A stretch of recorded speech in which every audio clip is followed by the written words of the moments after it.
The NBA All-Star reserves were announced, which led to a lot of conversation about who got snubbed. Shout out to Trey Young and Chris Middleton.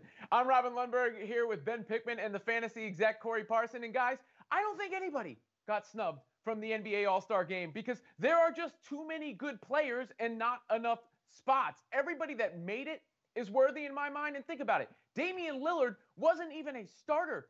James Harden, who's played as well as anybody since he got to Brooklyn, is not a starter. So if you're putting guys in, you got to take them out. I think Devin Booker is probably going to get in for AD. But, when you're talking about the biggest snubs overall, Ben, who are you picking?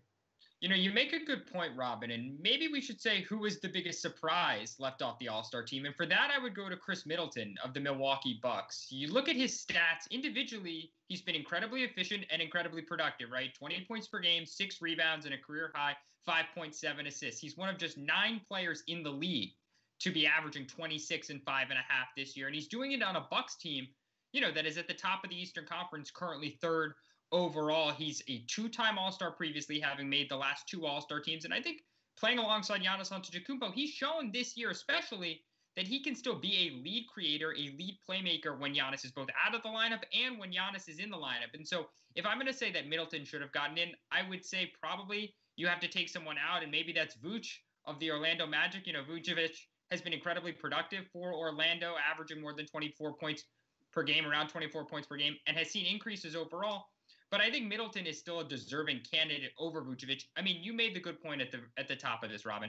Tons of really deserving candidates, and so it's really hard to nitpick one or two. But I guess I just assume that Middleton was almost a lock considering his near 50, 40, 90 shooting, some of the other counting statistics that I mentioned, being on a good team and having made the All-Star team 2 years in a row. I was pretty surprised last night when his name was not on the list. Well, positions come into play. That's one thing. I could argue him over Jason Tatum this year. He's played more games. He's been the Bucks closer, so I'm with you. But again, I wouldn't feel good about removing anybody from the list, Corey. Who do you think really needs to be there?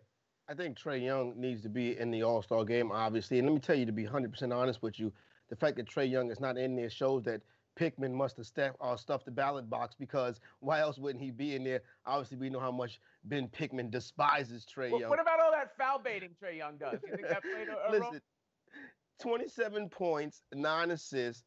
I'll be honest, though. The reason why Trey Young's not in the All-Star game in his home arena is because of the play this season of James Harden. And listen, you cannot remove James Harden from the list. James Harden has been excellent since he got to Brooklyn. You look at the fact of what he's doing as the point guard leading that team. I mean, just think about this, and we just bring this all together, fellas. James Harden is running Mike D'Antoni's offense with wing pieces as Kevin Durant and Kyrie Irving. I got to be honest, it's going to be very difficult to beat them. With that being said, Trey Young should be in the game. It's not so much that he got snubbed, but I do believe the roster should be expanded because guys like Jeremy Grant and Domantas Sabonis should be Eastern Conference All-Stars as well. Yeah, the Brooklyn Nets might run that All-Star game. But, expanding the roster makes sense for the point we're making, but then it removes some of what's special about it, right? And some of this debate. Adam Silver said this is the topic that gets the most engagement around the NBA. So do you think you lose some of that, Corey, if you expand the roster? Yeah, you would lose some of that, but then also I think you would just say, okay, well, who else got left off? So if you expand to 15, then players 16, 17, and 18 would be the topic. I think.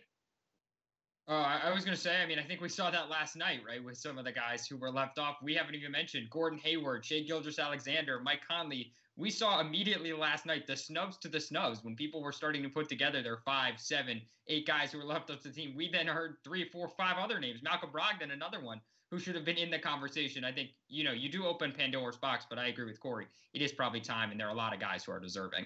Well, I think the NBA is as talented as it's ever been.